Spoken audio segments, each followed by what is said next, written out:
Herkese merhaba, kanalıma hoş geldiniz. Bu videomda sizlere yakadan başlamalı, dikişsiz, yapımı inanılmaz pratik olan çok güzel bir elbise tarifi paylaşacağım. Bakın şöyle boydan da göstermek istiyorum. O kadar güzel oldu ki giyildiği zaman şahane duruyor. Mankenim 40 beden, bu hazırlamış olduğum elbise 38-40 bedene uygun. Videoda bütün ölçüleri, detayları sizlerle adım adım paylaşıyorum. Sizler kendi bedeninize göre de çok rahatlıkla yapabilirsiniz. Bunu nasıl büyütüp nasıl küçülteceğimizi videoda sizlerle adım adım paylaşıyorum. Umarım faydalı bir içerik olur. Bakın yakadan başlamalı. Sadece 4 noktadan artış yaparak hazırladığımız, kollarında sadece lastik uygulaması ve tamamen düz örgüden oluşan çok keyifli bir model. Yani hiçbir zorluğu yok. Ya örgüye yeni başlayan biriyseniz, sadece tığ işi çalışan biriyseniz dahi bu şiş örgüsünü çok rahatlıkla yapacaksınız. Videoyu seyrettiğiniz zaman, mantığını kavradığınız zaman ne kadar kolay olduğunu sizler de göreceksiniz. Dediğim gibi hiçbir zorluğu yok. Genelde böyle tığ işi öğrenler şişe çok yanaşmazlar ama bu modelle şiş örgüyü seveceğinize inanıyorum. Gerçekten çok kolay bir örnek oldu. Dediğim gibi bütün detayları da sizlerle video içerisinde paylaştım. E, Elbisemiz önü nasıl görünüyorsa arkası da öyle görünüyor. Önü arkası yok. İstediğiniz tarafı kullanabilirsiniz. Bakın şöyle bir kez daha boydan göstermek istiyorum. Detaylı tarifimize geçmeden önce de sizlerden küçük de bir ricada bulunmak istiyorum. Kanalımıza ücretsiz abone olabilir, videoyu beğenir ve yorumlarınızı eksik etmezseniz gerçekten çok mutlu olurum. Bakın etek ucunda da yine şöyle göstermek istiyorum. Lastik uygulaması var. Bunu istediğiniz uzunlukta hazırlayabilirsiniz. Elbise yapmak istemiyorsanız bunu süveter olarak bırakabilirsiniz. Kolları bu şekilde. Kolları uzatarak kazak haline getirebilirsiniz. Uzun kollu elbise yapabilirsiniz. Birçok şekilde değiştirebileceğiniz güzel bir parça oldu. İçmesinden harika bir proje oldu. Umarım sizler de beğenir ve denersiniz. Tarifimize geçelim. Örgüm için kullanmış olduğum malzemelerin tamamını Aksa Örgü Butik'ten aldım. Merak edenler için de iletişim bilgilerini videonun açıklama kısmına eklerim. Bu çalışmada iki farklı ipi bir araya getirdim. Bakın biri böyle yünlü tüylü bir iplik, diğeri de yine yün içerikli batik bir iplikti. Onlar çok güzel karışımlar da yapıyorlar. Sarma ipler de var. Sizler dilediğiniz iplerle bu çalışmayı yapabilirsiniz. İlla ki böyle bir ip olmak zorunda değil. Ben bu iki ipi bir araya getirerek çalışacağım. Burada kullanmış olduğum şiş numaram 6 milim. Elimde gevşektir. Bunu da başlangıçta belirtmekte fayda var. Şimdi burada kullanacağım şişleri de göreceksiniz. Bakın başlangıçta böyle 40 santimlik bereler için kullandığımız, yani boyun örmek için bunu kullanmamız gerekiyor. Misinalı şişi kullanmamız gerekiyor. Yine bu şişleri de Aksa Örgü Butik'te bulabilirsiniz. Bunu da belirtmekte fayda var. Şimdi 6 milime uygun, elimde gevşektir, 6-7 milime uygun iplerle yani benim ölçüme yakın ölçüler elde edebilirsiniz. Ama illa aynı kalınlıkta ip olmak zorunda değil. Yine şiş numaranız da farklı olabilir. İpiniz ince de olabilir. Burada şimdi büyütme mantığını da sizlerle paylaşacağım. Çok rahatlıkla yapmış olacaksınız. Şimdi şöyle sayılarımı not almıştım. Hemen bunu göstermek istiyorum. Bakın burada yaptığımız şey aslında şu. İpiniz ince olur, kalın olur, hiç önemli değil. Burada aslında bere yapma mantığı gibi boynumuzdan geçecek ölçüde lastik çalışacağımız için çok basit bir mantığı var. Yani bunu örgüye yeni başlayanlar da rahatlıkla yapabilsin diye çok basit bir teknikle modelimizi tarif ediyor olacağım sizlere. Şimdi burada bere mantığı gibi bakın, başınızdan rahat geçebilecek, bir tık daha bol olsun isteyebilirsiniz. Sayılarınızı kendinize göre ayarlayabilirsiniz. Ben burada toplamda 72 ilmekle, bir de bağlama ilmeğimiz olacak, 73 ilmekle başladım. Normalde sayı 72 tane. Yani 72 ilmeğin üzerine modelimizi oluşturmuş olacağız. Bakın ön ve arkaya 22 tane ilmek verdim. Kollara 10'ar ilmek verdim. Bir de burada reglan yapacağımız, yani artışları yapacağımız 4 nokta var. Onlara da ikişer ilmek vererek toplamda 72 tane ilmeğe ihtiyacım var. Bir de tamamen spiral şeklinde öreceğimiz için, hiç dikişsiz öreceğimiz için bir de bağlantı ilmeğimiz olacak sadece başlangıçta. Yani 73 ilmekle başlayacağız. Örneğin ipiniz incedir. Sizler burada ilmek sayılarınızı dilediğiniz gibi artırabilirsiniz. Örneğin 2 ilmek artıracaksınız. Ne yapacaksınız? Yani ikişer ikişer artıracaksınız. İpiniz bir tık daha incedir. O zaman ön ve arka 24 olur. Kolları da yine ikişer tane vermek gerekir. 12 olur. Reglanları artırmıyoruz. Bu 2 olan noktalar sabit. Sadece ön ve kollar, ön arka kol sayılarına ikişer ilmek, birer ilmek ekleyebilirsiniz. Ama en son lastikle bitireceğimiz için 2'nin katları şeklinde olursa en son lastik geçerken de sayılarınız yani tam oturmuş olur. Bunu da başlangıçta söyleyeyim. Yani mantık bu. Büyütme mantığımız buradan. Yani çok bol oldu örneğin. Başladınız, çok geniş bir yaka elde ettiniz. En son toplayarak ilmekleri, en son yakayı örerek de toplama yapabilirsiniz. Yani tekrardan söküp projeyi tamamen sökmeye gerek yok. Bunu da yeni başlayanlar için söylemekte fayda var. Yani örgü bilenler zaten bunu çok rahatlıkla yapacaktır ama örgü bilmeyenler için bu detayları vermekte önemli diye düşünüyorum. Şimdi bere mantığı gibi kafamızdan geçecek ölçüde sizler kendi bedeninize göre de ayarlamasını yapabilirsiniz. İlk ayarlamayı burada yapıyoruz. Şimdi hemen başlayalım. Bu arada şunu da söylemek istiyorum. İlmek atışlarımız farklı olabilir. İlmek örüşlerimiz de farklı olabilir. Ben elimde öreceğim şimdi sizlere rahat tarif edebilmek için. Örneğin boynunuzda örüyor olabilirsiniz, kolunuzda örüyor olabilirsiniz. Burada hiçbir önemi yok. Sadece düz ve ters örgü yapmış olacağız. Şimdi hemen başlangıçta ne yapıyoruz? Bir miktar böyle fazla fazla ipimizi bırakalım. Eksik gelmesin, fazla gelirse en son kesip çıkartırız fazla kalan ipi. Şimdi hemen şöyle misinalı şişimi de alıyorum. Dediğim gibi başlangıçta böyle misinalı kullanmak zorundayız. Şimdi şöyle ipimi ikiye katlıyorum. Burada bir yuva oluşturdum. İpi alıp yuvamı tamamlıyorum. Aramızda yeni başlayanlar varsa şişe ilmek nasıl atılır, düz örgü, ters örgü nasıl yapılır? Daha önceden çok detaylı bir video paylaşmıştım yeni başlayanlar için. O videonun linkini de aşağı açıklama kısmına ekleyeceğim. Oradan tıklayarak da o videoya ulaşabilirsiniz. Şimdi ilk ilmeği oluşturdum. Şişime takıyorum ve sıkılıyorum. Şimdi burada başlıyorum saymaya. Ben böyle oluşturuyorum ilmeklerimi. Sizler hangi yöntem kolayınıza geliyorsa onu tercih edebilirsiniz. Şimdi toplamda 72 ilmek artı bir de spiral şekli yani bağlantı yapacağımız 73 ilmek oluşturmuş olacağız. Yani artı bir ilmek daha eklememiz gerekiyor. Sayımızı belirledikten sonra artı bir ilmekle bağlantı ilmeği kurmamız gerekiyor. Şimdi toplamda 73 tane ilmeğimi atarak hemen ilk etabı tamamlıyorum. Toplamda 73 tane ilmeğimi attım. 73. ilmek bağlantı ilmeğim olacak. Şimdi burada fazla kalan ipi kestim. Bakın şurada kısa iple bir tane düğüm atalım. İlmeğimiz açılmasın. Şöyle bir tane düğüm atıyorum. Şimdi burada ilmeklerimizi düzüyoruz. Kıvrılmasın, örgümüz bozuk olur o zaman. Mutlaka ilmeklerin bakın tamamının düz olduğundan emin olalım. Kıvrılma yaşamayalım bu noktada. Şimdi hemen sağdaki 73. ilmeği soldaki şişime aktarıyorum bakın. Örmeden direkt soldaki şişime aktarıyorum bu 73. ilmeği. Sonra ilk başladığım ilmeği de bakın ilk başladığım ilmek burada. Hemen bu birinci ilmeği de bu ilmeğin üzerinden atlatıyorum. Şöyle atlattım ve bırakıyorum. Tekrar 73. ilmeği soldaki şişime aktarmıştım. Bu ilmeği hemen sağdaki şişime geri eski yerine alarak bağlantıyı bu şekilde sağlıyorum. Bakın burada bir bağlantı noktası oluşturmuş olduk. Şimdi burada toplamda bakın şu 73. ilmek yani bir fazla ilmek şu arada kalmış oldu. Burada bir yuvarlak daire elde etmiş olduk. Şimdi spiral şekilde örgümüze devam etmiş olacağız. Şimdi bu şekilde aktardığımız ilmeği tekrar yerine aldıktan sonra bir tane yer belirleyici kullanacağız. Hemen şöyle bir çengelli iğne alacağım. Şimdi buraya bitiş ve başlangıcımızı belirlemek için şöyle bir çengelli iğne alıyorum. Ve hemen sağdaki şişime takıyorum. Şimdi ilk birinci sırayı örmeye başlıyoruz. Bağlantıyı kurduk. Toplamda 72 tane ilmeğimiz var.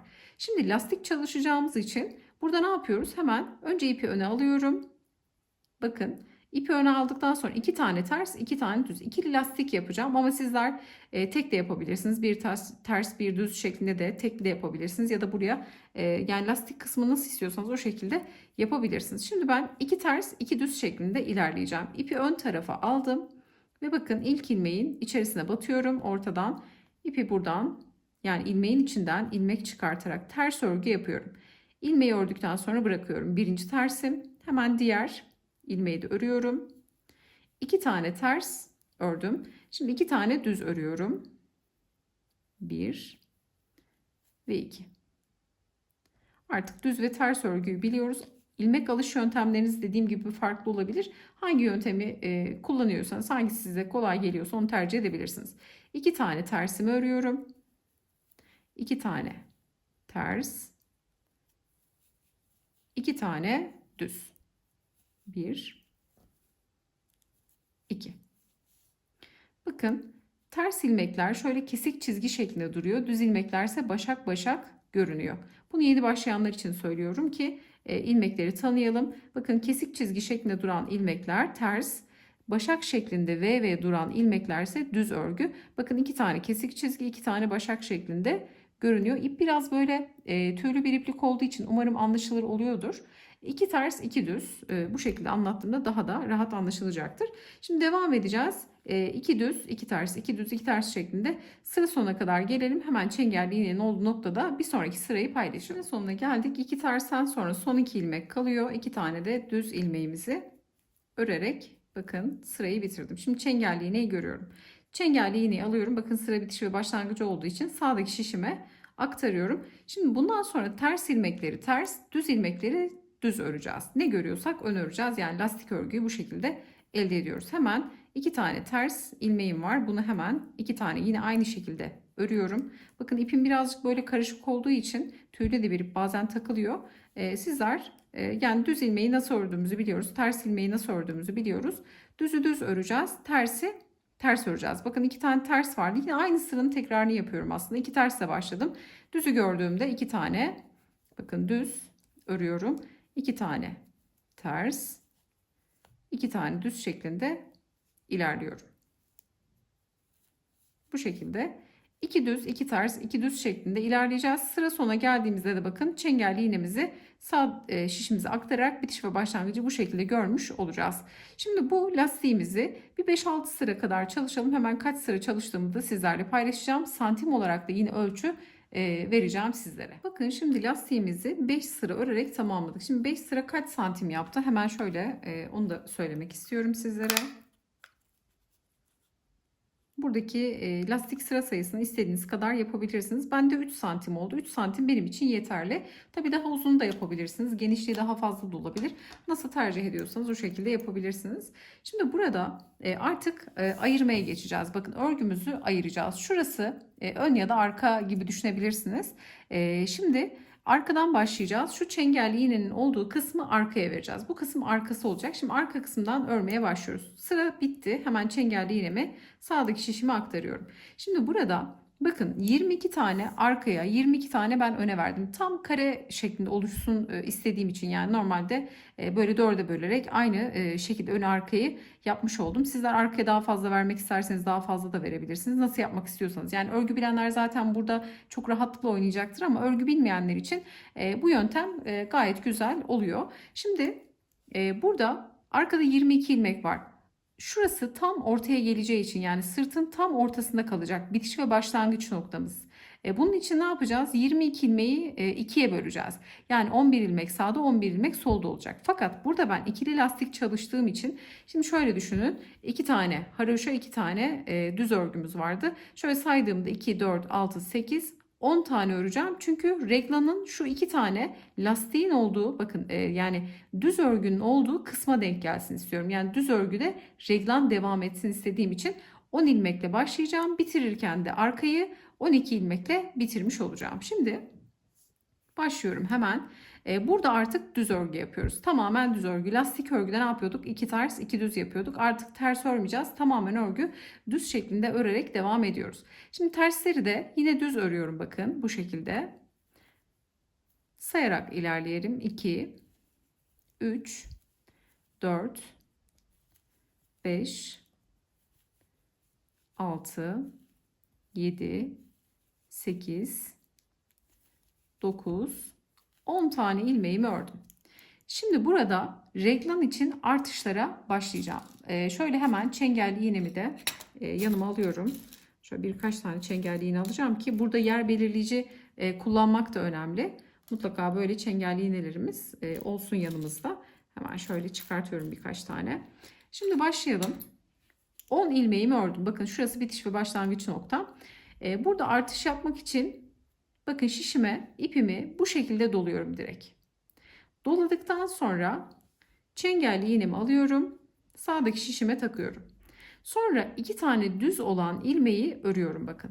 Düz şekilde örüyorum. 1, diğer düzü de örüyorum. 2. Şimdi bu 2 ilmek Ortada belirgin olsun diye diğer çengelli iğnemi alıyorum. Bunu da buraya takıyorum. İki çengelli iğne arasında iki tane düz ilmeği sabitlemiş. Yani burada belirgin hale getirmiş oluyorum. Şimdi tekrar artış yapacağım. Artışı nasıl yapıyorum? Şişime şöyle bir defa doluyorum bakın. Şimdi buradaki örneğin şurası arkası olsun. Birinci reglan artışımızı yaptık. Şimdi kolu yine 10 tane ilmek öreceğim. Bakın doluyorum. Doladıktan sonra 10 tane ilmeğimi örüyorum. Hemen sayalım.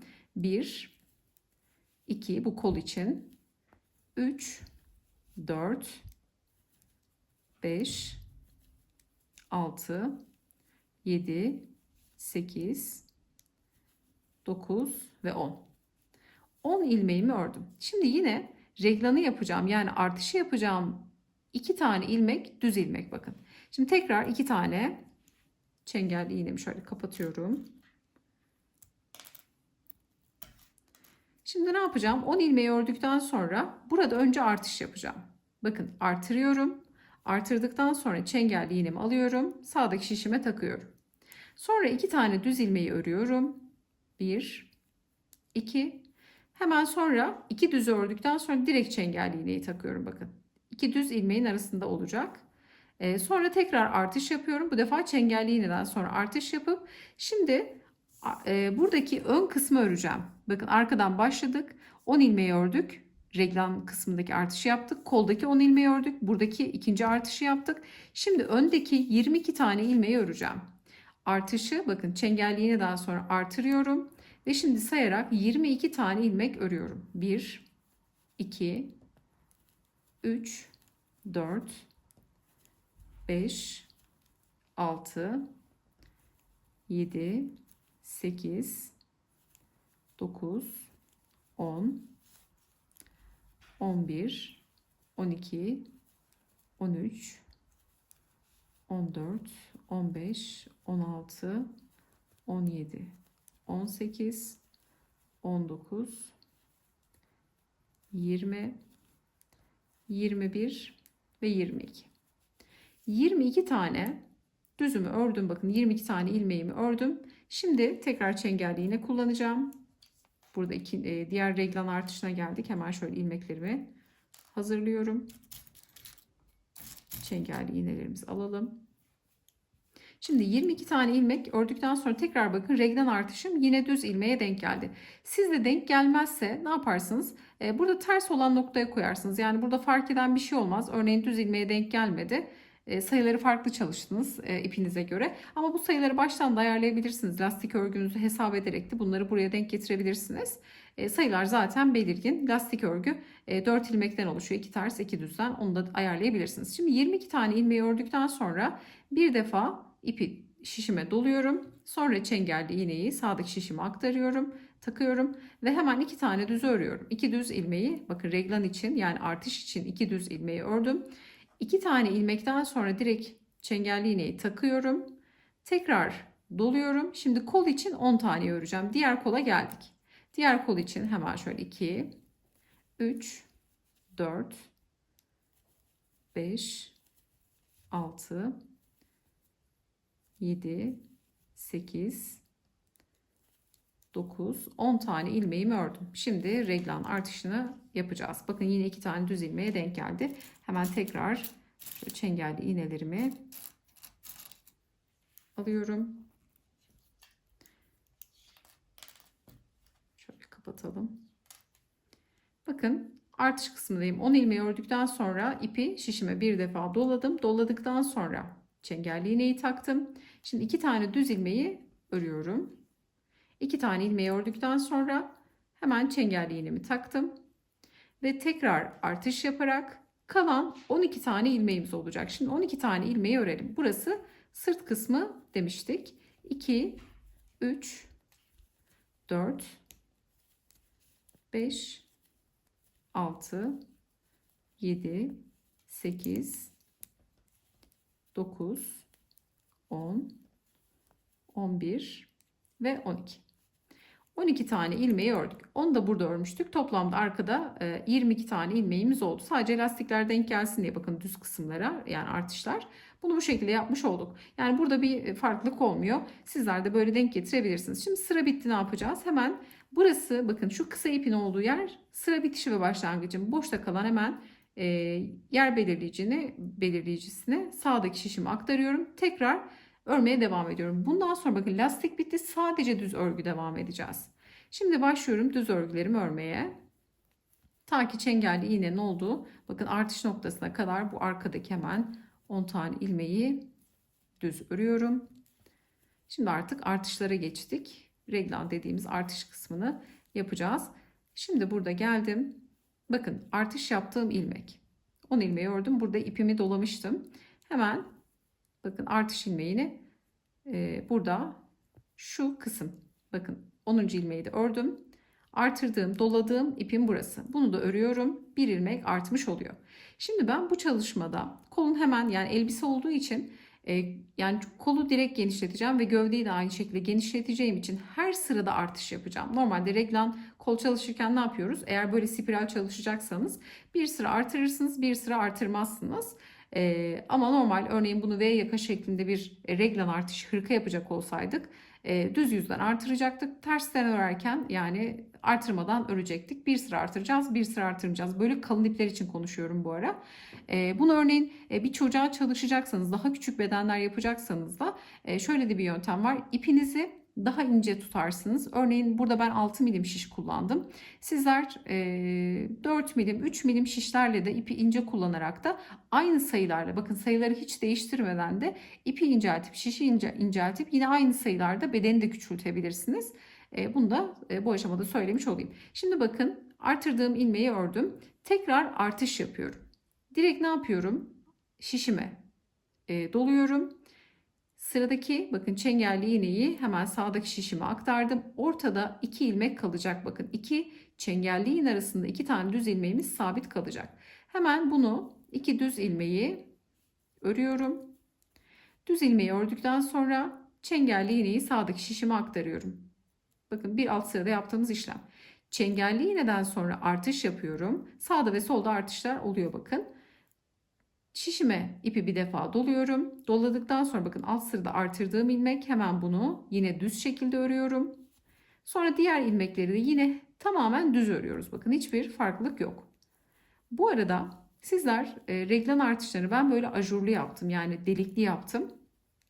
Ama isterseniz birçok yani reglan kol artış kısmı farklı yöntemler var. Yani deliksiz yapabilirsiniz. Belli olmayan, yani ya da buraları modelli yapabilirsiniz. Birçok farklı yöntem var. Onları da deneyebilirsiniz. Bildiğiniz yöntemler varsa onları da uygulayabilirsiniz. Ben bu şekilde yapmayı tercih ediyorum. Şimdi geldim, bakın artırdığım ilmek, hemen bunu, bu zaten böyle geniş görünüyor. Bakın bunu direkt düz şekilde örüyorum. Sonra şişime bir defa ipimi doluyorum. Sonra çengelli iğneyi hemen sağdaki şişime aktarıyorum. Artıştan sonra bakın başlangıçta reglana geldiğimizde artışı yapıp çengelli iğneyi takıyoruz. Ortada 2 tane düz ilmek var. Bunlar sabit kalacak. Bakın 2 düz ilmeği örüyorum. 2 düz ilmekten sonra hemen bakın artış yapmadan çengelli iğneyi sağdaki şişime aktarıyorum. Çengelli iğneden sonra burada artış yapıyorum. Soldaki kısmı bu şekilde yapıyoruz. İpimi bir sefer şişime doladım. Sonra alttaki artırdığım bakın ilmeği yine düz örüyorum içine batarak. Bu şekilde kalan diğer ilmekleri de düz örerek ilerliyorum. Artık sayıları zaten birinci sırada ayırdık. Buraya, yani şuna artık bakmaya gerek yok. Bunu kenara alıyorum. Sayılar zaten belirgin. Şimdi şöyle durup göstereceğim bakın. Şurada tek duran, bakın tek duran çengelli yine benim bitiş ve başlangıç kısmı. Sonra şurada 2 tane, bakın burada 2 tane, burada bunlar kol, şu ikisinin ortası kol kısmı. Diğer 2 tane burada kol kısmı. Burası arkası, burası da ön kısmı. Bu şekilde ayırmış oluyoruz. Yani sayıları ayırdık. Bundan sonra düz öreceğiz. Reglanda da göstermiş olduğum hep artışları yaparak, hep artış yaparak istediğimiz ölçüye gelene kadar öreceğiz. Normalde reglan kolları geniş artırırız. Kol altına kadar gelir. Kol altından bir tık daha böyle 1-2 santim yani 2-3 santim de fazla olacak şekilde artırırız ki güzel otursun bedene. Yani güzel dursun diye reglan kolu bu şekilde yapıyoruz. Ama sizler nasıl istiyorsanız üzerinizde prova da edebilirsiniz. Şimdi artışlarımızı yapacağız, göreceksiniz. Artıştan sonra geniş bir misina takabilirsiniz bu aşamada. Ki ilerleyen noktada misnamızı değiştireceğiz ki rahat örelim. Çünkü gövdeyi örmek için ilmek tutucu vesaire de kullanacağım. Bunu videonun ilerleyen kısımlarında görmüş olacaksınız. Şimdi şöyle istiyorum ki bu sırayı da birlikte yapalım. Bu kısımları kesmedim. Örgü bilenler için bu noktalar sıkıcı olabilir ama örgü bilmeyenler için bu aşamaları hiç kesmeden göstermekte fayda var. Yani örgü bilmeyen için bazı söylediğim şeyler anlaşılmaz, sıkıcı gelmiş olabilir. Ama elinize alıp ördükten sonra, mantığını kavradıktan sonra ne kadar keyif aldığınızı sizler de göreceksiniz.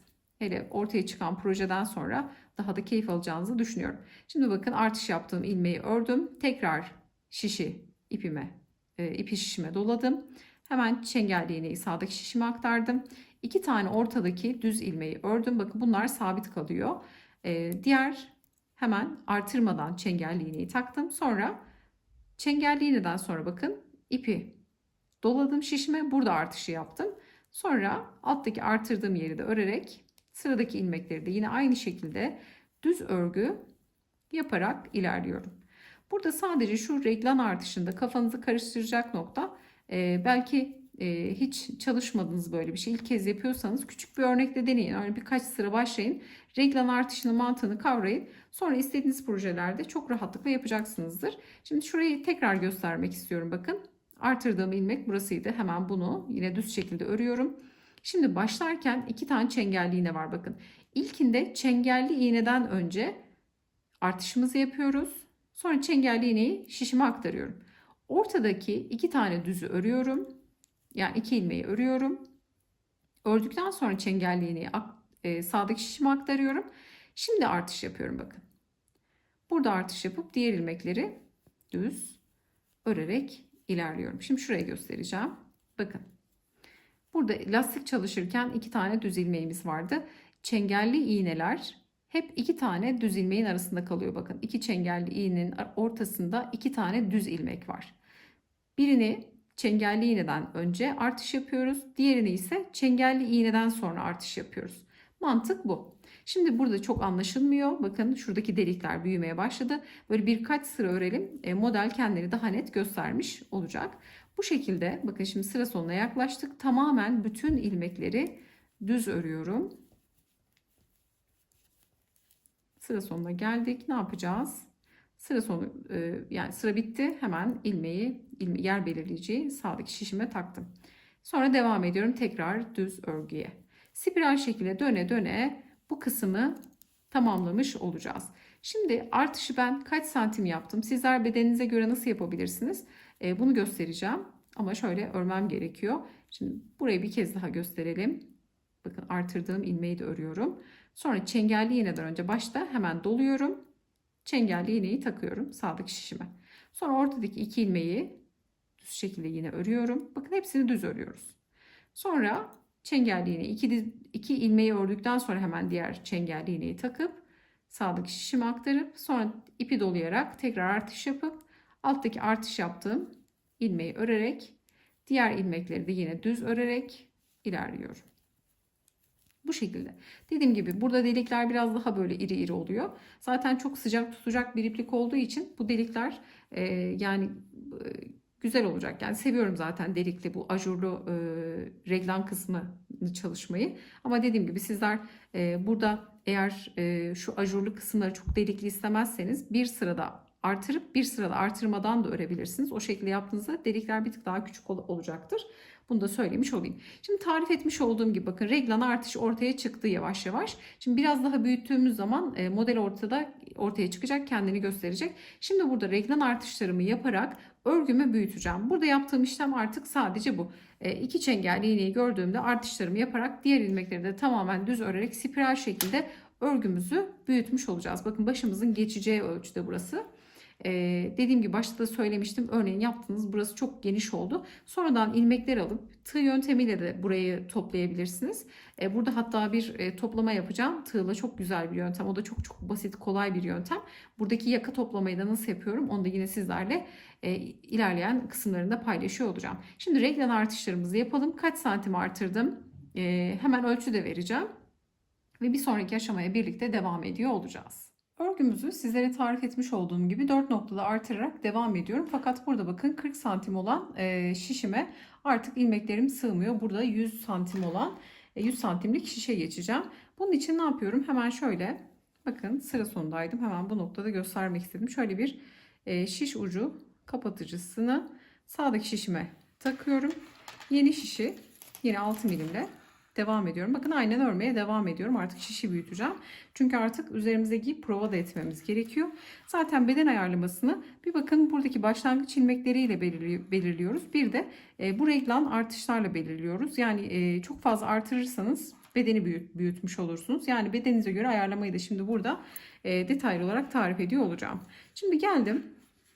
Yine aynen düz örgüye devam ediyorum. Bu defa artık şişimi değiştiriyorum. Bakın diğer şişe geçiyorum. Diğer şişin ucunu kapattım. Yeni şişle ilmeklerimi artık büyük şişe alarak yine aynı örgüye devam ediyorum. Bakın burada.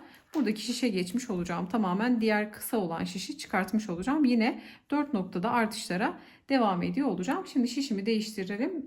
Bir sonraki aşamaya birlikte devam edelim. Bakın burada yeteri kadar ördüm. Şimdi santim olarak ölçü de vereceğim sizlere. Büyük şişteyken üzerinize prova edebilirsiniz. Şu artış yaptığımız yerler koltuk altı hizanıza gelmişse, yani koltuk altınızdan şöyle 1-2 santim daha aşağıda da olabilir. Bunu kendinize göre ayarlarsınız. Şu artış noktası, şimdi santim olarak da ölçü vereceğim şöyle sizlere. Hemen santim olarak söyleyelim. Bu 38-40 beden için geçerli. Daha büyük bedenler için buradaki artış sıralarını daha fazla da yapabilirsiniz. Şimdi santim olarak söyleyelim şöyle. Şöyle tuttuğum zaman yaklaşık 18 santim. 18 santim olana kadar artırmış olduk. Şimdi bu artıştan sonra bakın her sırada artış yaptım. Sizler yani ben kol kısmı daha geniş olsun istediğim için her sırada artış yaptım. Yani elbise çalıştığım için bunu böyle yaptım. Ama sizler bir sıra artırır, bir sıra artırmazsınız. Kol kısmı daha dar olur. O zaman ne olur? Reklam boyu daha uzun olur. Yani şu artış kısmı daha da uzun yapmak isterseniz bir sıra artırır, bir sıra artırmadan da kol kısmını kendinize göre ayarlayabilirsiniz. Şimdi şöyle şurası bakın bitiş ve başlangıç noktamız, şu kol kısmı. Şöyle zaten misinalı şişte de yani kolunuza prova edebilirsiniz. Şu koltuk altınıza geliyorsa, çünkü bir de koltuk altında 4 ilmek artışımız olacak. Bunu da kendinize göre ayarlayabilirsiniz. Mutlaka üzerinizde prova edin. Şişiniz küçükse eğer ne yaparsınız? Buraya bir kalın bir iplik takarsınız. Bütün ilmekleri ipe geçirirsiniz. Üzerinizde yine o şekilde de prova edebilirsiniz. Ya da böyle misinayı büyütme aparatlarınız varsa daha büyük misinalarda takıp üzerinizde prova edebilirsiniz. Umarım anlaşılmıştır. Ne demiştik?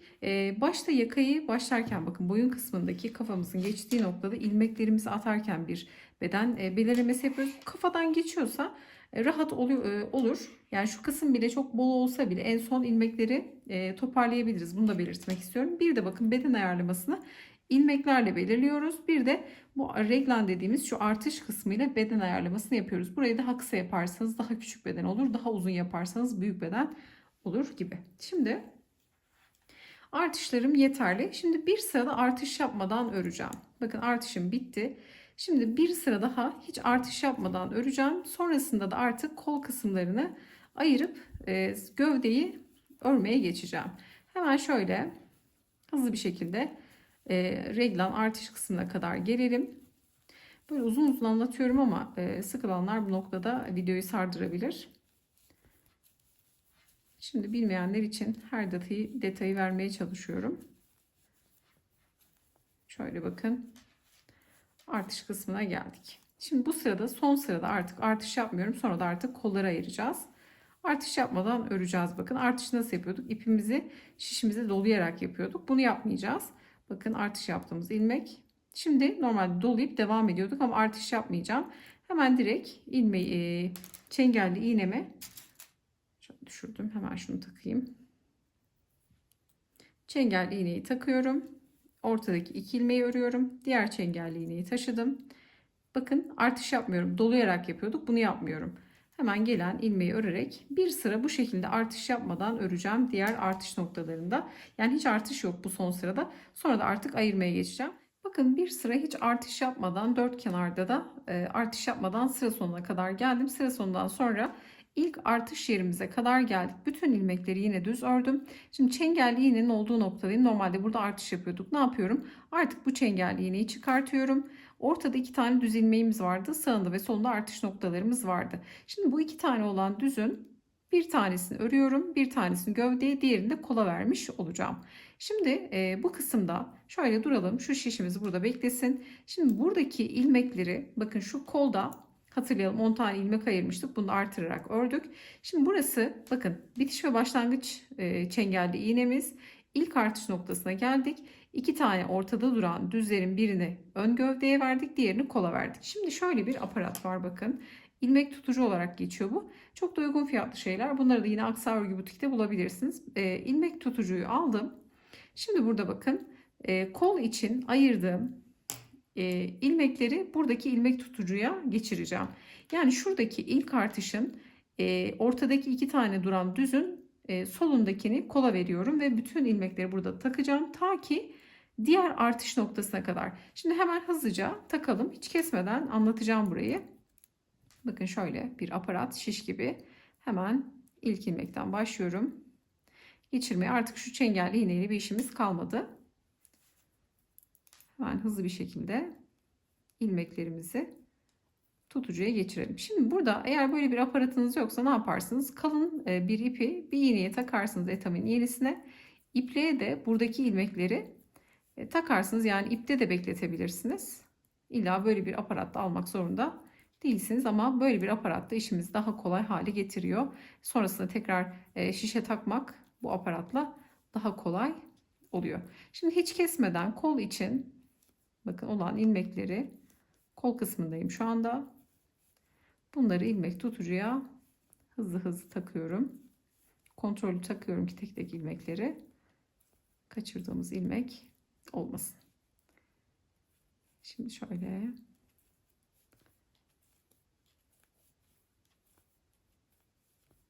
sona doğru geldim. Şimdi bakın diğer çengelli iğnelerin olduğu yani artışın olduğu noktaya kadar geldik. Şimdi ne yapıyorum? Çengelli iğneye kadar bütün ilmekleri taktım. Çengelli iğneyi çıkarttım. Ortada 2 tane düz ilmek var. Bir tanesini kola verdim ve bunu kapattım. İlmek tutucuyu kapattım. Şimdi bakın şöyle koldaki ilmekleri ayırmış olduk. Şimdi ne yapacağım? Buradan örmeye devam edeceğim. Kol için ilmeklerimi bırakacağım. Ön ve arkayı bir bütün halde öreceğiz. Tabi burada kolu bırakırken de kol altında 4 tane ilmek artışımız olacak. Şimdi bunu nasıl yapıyorum? Şöyle gösterelim. Burada bakın takmıştık. Hemen tabi daha farklı artış yöntemleriniz varsa siz onu da kullanabilirsiniz. Ben şöyle artırıyorum. Hemen ipi şöyle tutuyorum. Bakın bu şekilde artışımı yapıyorum. 1 2 3 4 tane ilmeğimi artırdım.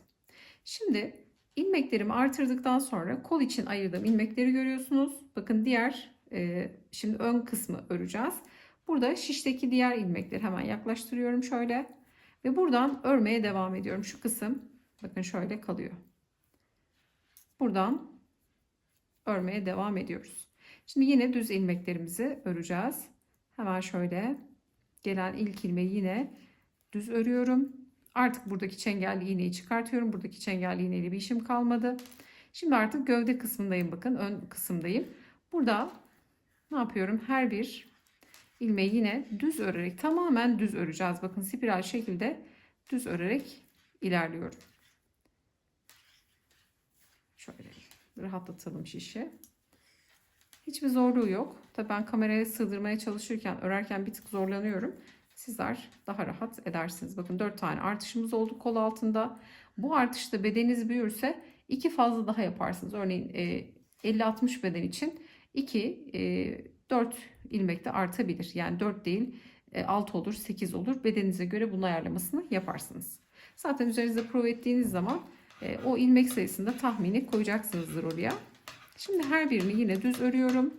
Ta ki bakın diğer artış noktasına kadar. Şimdi buradaki artış noktasına gelelim. Tekrar burada ilmekleri nasıl ayırıyoruz? Hemen bunu bir kez daha gösterelim. Bakın, ön gövde kısmını ördük. Diğer artış kısmına geldik. Şimdi son ilmeği de örüyorum. Burada çengelli iğneyi çıkartıyorum. Çengelli iğneden sonraki sıradaki ilmeği de örüyorum. Şimdi bu aşamada buraya 4 tane ilmek atalım.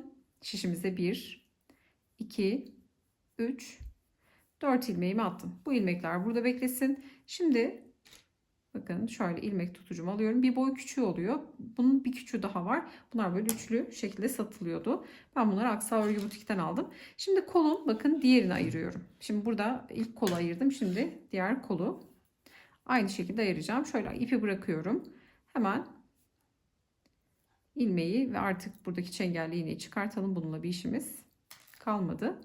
Hemen ilmekleri hızlı bir şekilde aparatımıza takalım.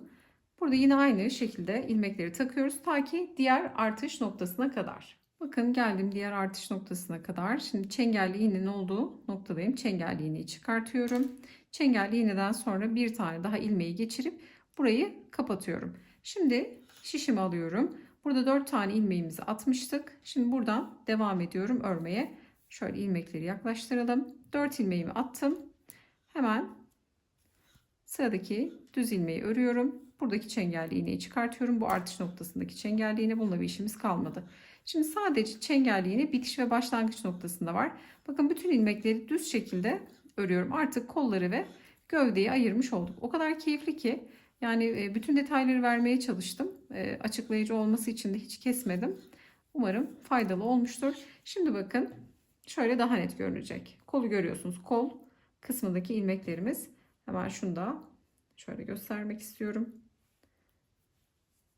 Şöyle yapalım. Daha net görünecek. Kol için ayırdığımız ilmekler. Şimdi bu kollar bekleyecek. Kolları sonradan öreceğiz. Zaten uzatmak isterseniz eğer, şimdi ilmekler burada hazır olduğu için ipimizi bağlayacağız. Kolları daha uzun da çalışabilirsiniz ama biz sadece 5 sıra aynı buradaki gibi 5 sıra lastik yapıp bitireceğiz. Aynı kolda da yine 5 lastikle bitişimizi yapmış olacağız. Şimdi bakın kolları ayırdık. Şöyle göstermek istiyorum ilmekleri çıkartmadan. Gövde görünüyor artık, kol kısımları belirgin hale geldi. Şimdi gövdeyi bir bütün halinde öreceğiz. Şimdi şöyle gösterelim. Sadece gövdede bakın. Şişimiz sadece gövdedeki ilmeklerde kaldı. Kolları ayırdık. Bakın şöyle bir görüntü. Koldaki ilmekler bekleyecek. Biz sadece şimdi aşağı doğru gövdeyi öreceğiz. Fakat burada ne yapacağız? Bu bir elbise olduğu için. Örneğin sizler bedeninize oturan bir çalışma isterseniz eğer, üzerinize yine bu aşamada giyebilirsiniz. Kolu rahat mı değil mi? Bunları da bu aşamada belirleyebilirsiniz. Yani üzerinize prova edebilirsiniz. Misnayı çıkartıp kalın bir iplik takabilirsiniz ya da misnayı uzatacak aparatlarınız varsa onlarla da prova edebilirsiniz dediğim gibi. Şimdi burada elbise olduğu için biraz böyle hafif aşağı doğru açılsın istiyorum. Yani rahat bir giyimi olsun istediğim için ne yapacağım? Kol altı kısımlarına denk gelen ilmeklerde artışlar yapacağım. Bunu da belli aralıklarla yapacağım. Yani aslında yani onu kafama göre yapacağım. Örneğin 3 ilmek buradan artıracağım. 3 ilmek buradan artıracağım. Kol altı kısmına denk gelmesine dikkat edeceğim sadece.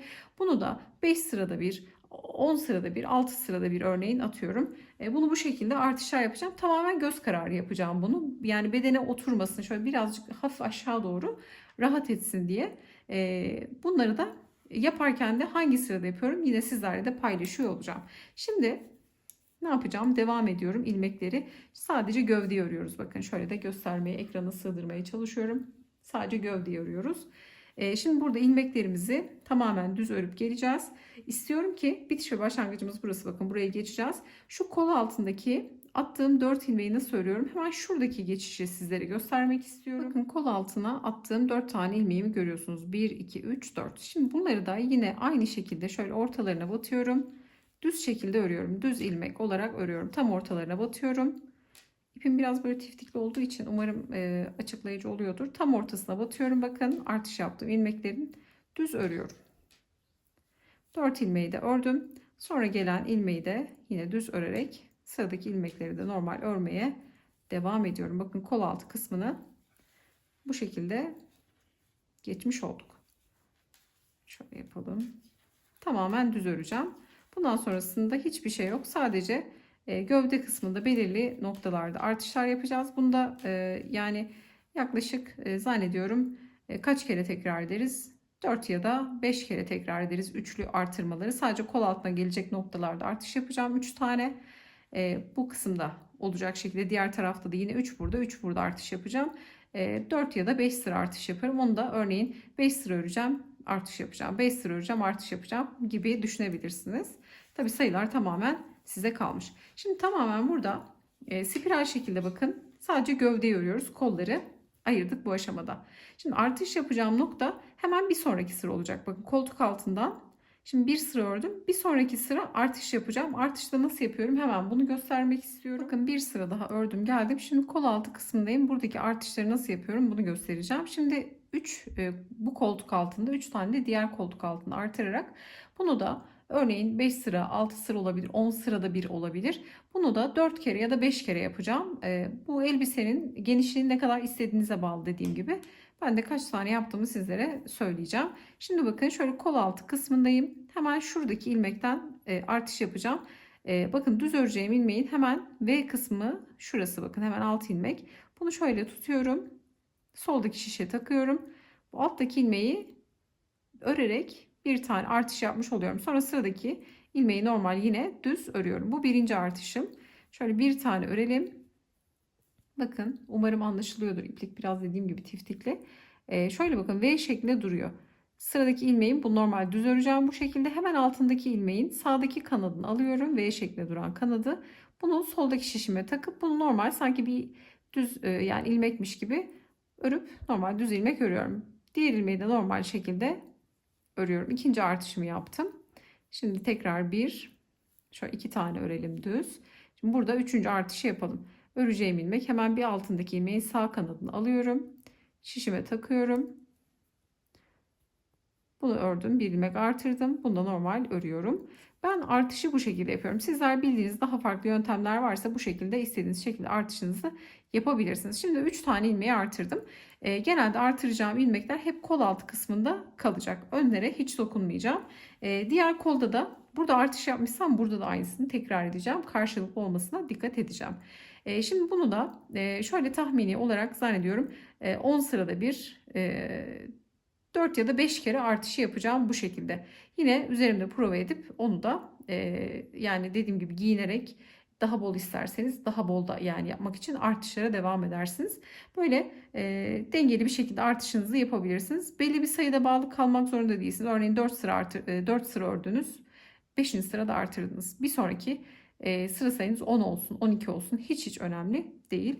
Bunu da tekrar etmiş olayım. Zaten örgü öğrenenler bunu biliyor ama bilmeyenler için de bu detayları açıklamakta fayda var. Şimdi artışları da kol altından birazcık yapacağız dediğim gibi. Çok böyle yani vücuda oturmasın diye, biraz rahat olsun diye artışlarımızı da yapıp gövde kısmını elbisemizi uzun bir şekilde indireceğiz. Şimdi ne kadar istiyorsanız uzunluğunuzu o kadar yapabilirsiniz. Ben santim olarak da yine sizlere ölçü vereceğim. Fakat şu an misnad olduğu için bakın ne yaka açıklığını ne de kol kısmını vesaire şu an hiç ölçü vermiyorum. Biraz misnam aşağı insin. Kol kısmının bir tane lastiğini örüp tamamlayalım. Zaten video sonunda hem ölçüleri paylaşacağım hem de ne kadar ip gittiğini de sizlerle paylaşıyor olacağım. Şimdi artık gövde beden kısmını örüp uzatalım. Uzattıktan sonra lastik kısmını öreceğiz. Umarım açıklayıcı olmuştur artış kısımları. 5 sıra lastik örüp etek ucunu bitireceğiz. Sonra da kol kısmına ipimizi takıp 5 sırada kola lastik örüp kolları bitireceğiz. En sonda yaka kısmında toplama yapacağız. Bakın biraz giydiğimde hafif bir açıklık yani aslında çok açık da değil ama ben bir tık daha toplasın istiyorum. Burada güzel bir teknik yöntem kullanacağım. Hemen bunu da sizlerle paylaşmış olacağım.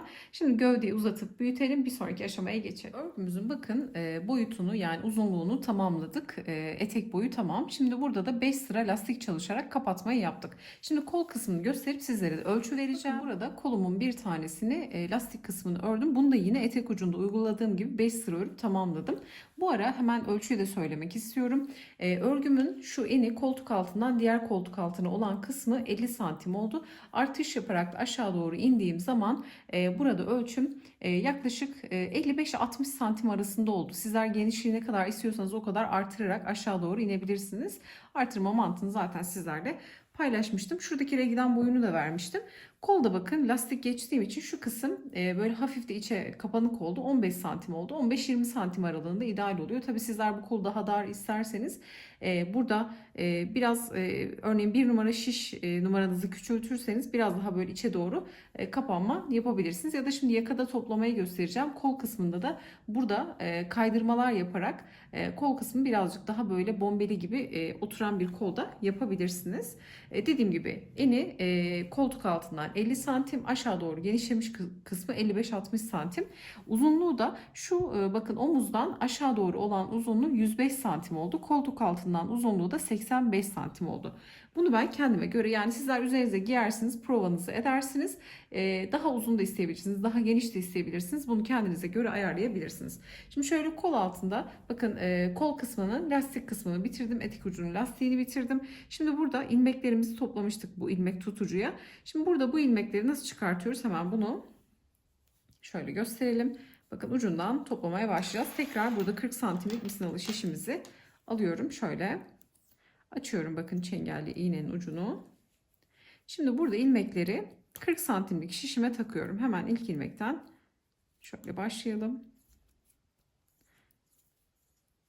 Bakın tek tek burada topladığım ilmekleri 40 santimlik şişime geçiriyorum kontrollü bir şekilde.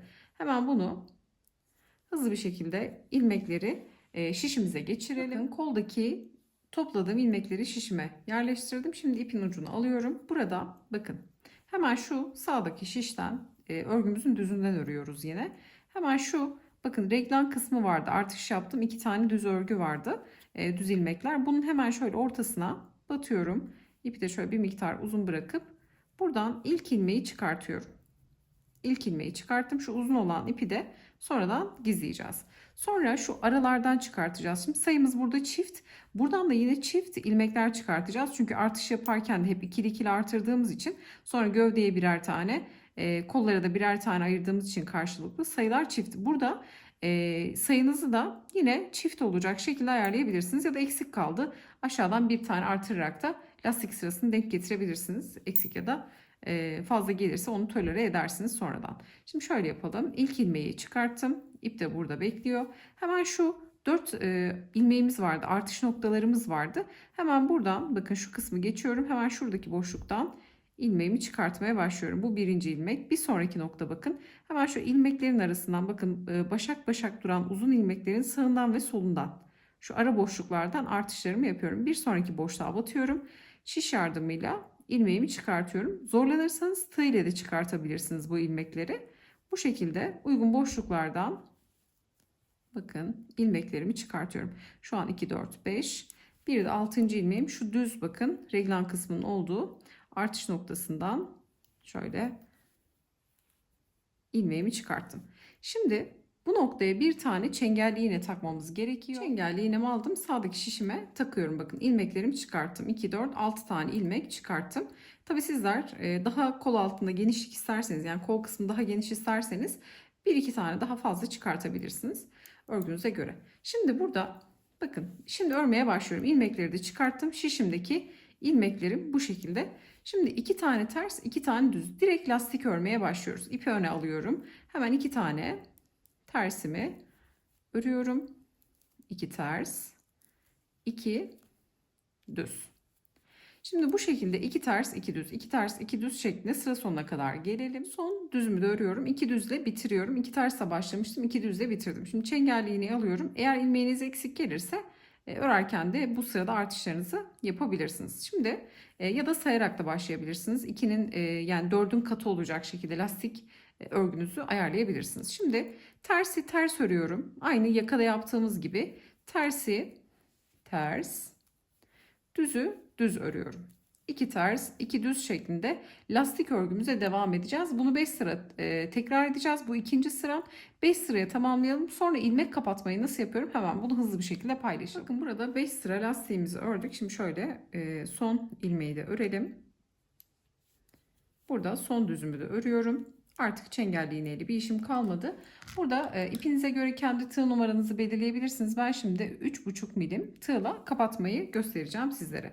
Şöyle sağdaki şişi Boşa alalım.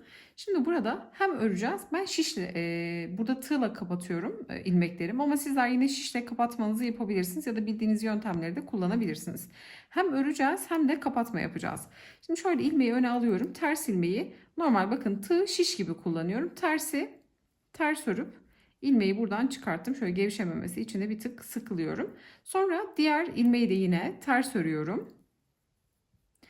İkinci ördüğüm ters ilmeği ilk ördüğüm ilmekten geçiriyorum. Bakın teke düştü ilmeğim. Şimdi böyle kapatma yapacağız. Şimdi sıradaki ilmek düz. Düzü düz örüyorum bakın. Şöyle ipi alıyorum. Düzü düz ördüm. Ve ördüğüm ilmeği bekleyen ilmekten geçirdim. Şimdi tekrar direkt şöyle düzü bakın örerken ilmeği tamamen tığa geçirip ipi dolayıp içinden de geçirebilirsiniz. Sonra bekleyen ilmekten geçiriyorum. Böyle başak başak güzel bir görüntü elde etmiş oluyoruz. Mutlaka ipinize göre, örmenizin sıklığına, gevşekliğinize göre tığ numaranızı belirleyin. Bakın normalde 6 milim şişle örüyorum örgümü, ama 3,5'la kapatıyorum. Burada elinize göre ayarlarsınız bunu. Şimdi tekrar ilmekleri ters örüyorum, sıradaki ilmeği. Ördüğüm ilmeği bekleyen ilmekten geçiriyorum.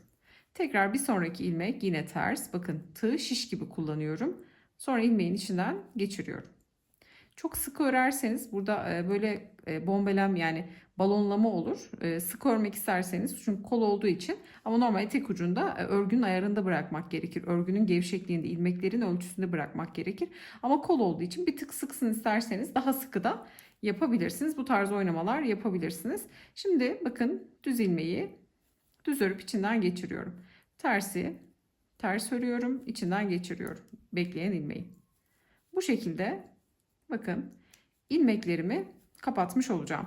Şimdi sıra sonuna gelelim. Buradaki hemen sıra bitişini de sizlere göstermek istiyorum. Kolumuzda son 2 ilmeğimiz kaldı. Son 2 düz ilmeği de bakın düz şekilde örüp bekleyen ilmekten geçiriyorum. Bu şekilde pratik oluyor. Şimdi burada son ilmeği de geçirdikten sonra şu arada bir bağlama yapacağız. Bakın ilmek böyle üst tarafa doğru duruyor. Şimdi artık şişle herhangi bir işim kalmadı. Bakın şişteki ilmekleri tamamen kapatmış oldum. Şimdi burada ipimi yaklaşık bir şöyle 10 santim kadar kesiyorum. İpimi kestikten sonra tığımdan bakın ilmeğin içinden direkt çıkartıyorum. Şimdi şurada başak başak başladığım ilmekler var. Bakın şu ara noktayı, boşluğu görüyorsunuz. Başak şeklinde duran şu ilk ilmeğin, bakın şurayı şuna batalım. Şöyle batıyorum. 2 V şeklinde olan çizgi tığımın üzerinde. Bu ipi alıyorum. Önden arkaya doğru geçiriyorum. İpimi önden arkaya geçirdim. Sonra ipin geldiği noktadan bakın son ördüğüm, bakın şu ilmeğin ipi geldiği noktadan alttan yukarı doğru batıp ipi tekrar aşağı doğru çekiyorum. Bunu çektiğim zaman burada böyle yine başak bir görüntü oluşuyor. Bakın tertemiz bir görüntü oluşuyor. Sonra ipi ne yapıyorum? İçeride şöyle uygun bir boşluktan geçirip tığ yardımıyla şöyle bir ilmek oluşturuyorum. Bir zincirle buraya öncelikle kilit yapıyorum. Sonra burada etamin iğnesiyle ipleri gizlemenizi tavsiye ederim, ama şöyle hemen tığla göstereceğim. Şöyle yapalım. Bakın düz örgünün olduğu noktadan bir miktar ipi gizleyip içeri çekiyorum. Sonra fazla kalan ipi de kesip çıkarabilirsiniz. Kol kısmını bakın şöyle göstereceğim. Tamamladık. Şimdi yaka toplamayı sizlere göstereceğim. Bunu kolda da yapabilirsiniz. Örneğin kolunuz çok bol geldi. Kol dediğim gibi 15-20 santim şu esnekliğinde düşünürseniz 15-20 santim aralığında oluyor. Normal zaten standardı kolun 20-22 santim yaparız kolu. Tabi bedene göre bu değişebilir. Sizler bunu örneğin kazak ya da hırka yapacaksınız. Ya da uzun kollu elbise yapacaksınız. Ne yaparsınız o zaman? Kolu lastik değil de düz örgüyle örüp daha geniş, daha dar olsun derseniz de ona göre ayarlamanızı yaparsınız. Böyle kısa bitirmek zorunda değilsiniz. Bunu da söylemiş olalım. Şimdi yaka kısmı giydiğim zaman bir tık geniş geldi. Şimdi burada ne yapacağız? İlmek kaydırmayla yakayı toplayacağız. Böyle bir yöntem kullanabilirsiniz. Ya da tekrardan ilmek çıkartıp buraya farklı yakalarda yapabilirsiniz. Dediğim gibi burada lastik başlamak zorunda değilsiniz. Daha farklı başlangıçlarda yapabilirsiniz. Şimdi şöyle ipin katını ayırıyorum. Bakın şu ince iple devam edeceğim. Hemen yine 3,5 milim tığ kullanarak burada şu bir miktar ip bırakalım. Bunu sonradan gizleyelim. Şöyle kilit yaptım. Hemen bakın arkadan önden fark etmez. Şöyle uygun bir kenardan başlayalım. Burası örgümüzün arkasıydı. Şöyle İlmekler zaten uygun, bakın boşlukları görüyorsunuz. Şöyle başak şeklinde olan noktalardaki ara boşluklar, bakın ters örgüdeki ara boşluklar oldukça belirgin. Şimdi şöyle başlayalım. İlmeği bıraktım. Düz örgünün olduğu noktadan taktım. İlmeği alıp buradan geçirdim. Sonra bir sonraki noktaya batıyorum bakın. İlmek çıkarıyorum. Bekleyen ilmeğimden kaydırıyorum. Şimdi ipi ikiye ayırdığım için, ip ince olduğu için yakada toplama olacak. Kaydırma yapacağız. Bir sonraki ilmek boşluğuna batıyorum. Bakın aradaki boşluğa batıyorum. İlmek çıkardım. Tekrar bir kaydırma. Bir sonraki ara boşluğa batıyorum. İlmek çıkardım. Bekleyen ilmekten geçirdim. Bu şekilde kaydırmalar yaparak yakayı toplamış oluyoruz bakın. İpin katını teke düşürdüm. 2 katlıydı ipimiz. Bakın bu şekilde daha sıkı yaparsanız daha hemen bir keskin toplama yapar. Bu aralığı kendinize göre ayarlayabilirsiniz. Bakın ara uygun boşluklara batarak böyle güzelce kaydırmalar yapıyorum. Bu da güzel bir görüntü veriyor. Şöyle bir görüntü veriyor. Ters kısımda da bakın bu şekilde. Son kısma geldim. Son boşluklara da batıyorum ve kaydırmamı yapıyorum. İlk başladığım boşluğa geliyorum. Buradan da kaydırmamı yapıyorum. Yine ipimi şöyle bir 10 santime yakın kesiyorum. Çıkardım. Ve hemen buradan bakın şu ilk başladığım başak şeklinde görünen noktadan tığımla batıyorum. İpi buradan geçirip sonra içeriden ipin geldiği noktadan tekrar ipi geçirerek, burada 2 tane ipimiz vardı bakın, diğer ucu da burada. Hemen bu ikisine şöyle düğüm yapıyorum. Sonra aralardan şöyle uygun boşluklardan geçiriyorum. İplik tüylü bir ip olduğu için yani çok da belli olmayacak zaten şu kısımlarda. Zaten örgünün içinde kalıyor. Şimdi şöyle ipi de gizleyip kesmiş olacağız. Şimdi şöyle yaka açıklığını da santim olarak sizlere söylemek istiyorum. Yani bu dediğim gibi daha sık olursa daha çok toplama yapmış olur. Yakayı böyle toplayabilirsiniz. Şöyle yaka açıklığına da bakalım. Tabii giydiğimiz zaman bir tık da açma yapıyor. Şöyle 17 santim oldu yaka açıklığımız. Tabii bu isteğinize göre yaka daha geniş olsun derseniz şu kaydırma işlemini hiç yapmazsınız. Bu lastik kısmı çalışırken daha ipinize göre şiş numaranızı büyük de tutabilirsiniz. İlmek sayınızı, başlangıç sayınızı artırabilirsiniz. Zaten beden ayarlamasını, yani şu yaka açıklığını ne kadar istiyorsanız yapacağınız bedene göre de bunu ayarlıyoruz. İlmek sayısıyla oynayabilirsiniz. Başlangıçta bunu belirttim. Sonra beden ayarlamasını buradaki reglan artışından yapıyoruz. Yani şu reglan artışını ne kadar istiyorsanız o kadar büyütebilirsiniz. Ben kol altına gelene kadar, kol altı hizasına kadar ördüm. Bu da yaklaşık bir 18-20 santim gibi yapıyor. 38-40 beden için geçerli bu. Ama siz yani örgü çalışması olduğu için benim elimde çok sıkı değildir. Yani bunu 42 beden de çok rahatlıkla giyebilir. Elbisemizin koltuk altından eni 50 santim oldu. Artırarak yaptım. Artırma işleminde bir 10 sırada bir, 12 sırada bir, üçer defa sağdan ve soldan artırdım. Bunu da yanlış hatırlamıyorsam 4 kere tekrar ettim. Tabii sizler bu artışı bedeninize göre giydiğiniz zaman, prova yaptığınız zaman elbise daha genişlesin isterseniz birkaç sıra örüp artışlarınızı yaparsınız. Artış mantığını da zaten paylaşmıştım. Bu şekilde bedeniyle istediğiniz gibi oynayabilirsiniz. Bu 38-40, hatta bence 42 dahi rahatlıkla giyebilir. Bakın reglan artışlarınızı artırmaya devam ettiğiniz sürece bedeni büyütmüş olursunuz. Yaka ilmek sayısı ve reglan artışlarıyla beden ayarlamasını yapabilirsiniz. Kol kısmına geldiğiniz zaman da direkt lastik uygulamasıyla bitirip kısa kolda yapabilirsiniz. Örneğin örersiniz, biraz daha uzun isterseniz yani fakir kol dediğimiz kol tarzında da örebilirsiniz. Daha uzun da yapabilirsiniz. Hatta şu lastik kısmını hiç uygulamayıp kolu böyle İspanyol kol olarak da bırakabilirsiniz. Ama ben yaka, kol, etek ucuyla uyumlu olsun istediğim için bu şekilde bir bitiş yapmış oldum. Şimdi bu çalışma için bu elbise çok uzun bir elbise değil. Diz altından bir tık daha uzun. Çok uzun, yere kadar uzun bir elbise olmadığı için de toplamda bu ip için ne kadar kullandım? 500-550 gram kadar bir ip kullanmış oldum. 2 kat kullandım biliyorsunuz ipimi. Elbisemi tarttığım zaman da 500-550 gram kadar geliyor. Bunu da belirtmiş olayım. Umarım açıklayıcı bir video olmuştur. Umarım sizler de beğenir ve denersiniz. Yapacak olanlara kolaylıklar diliyorum. Videomuzu beğenmeyi, yorum bırakmayı, kanalımıza abone olmayı unutmayın. Bir sonraki videoda görüşünceye dek hoşça kalın.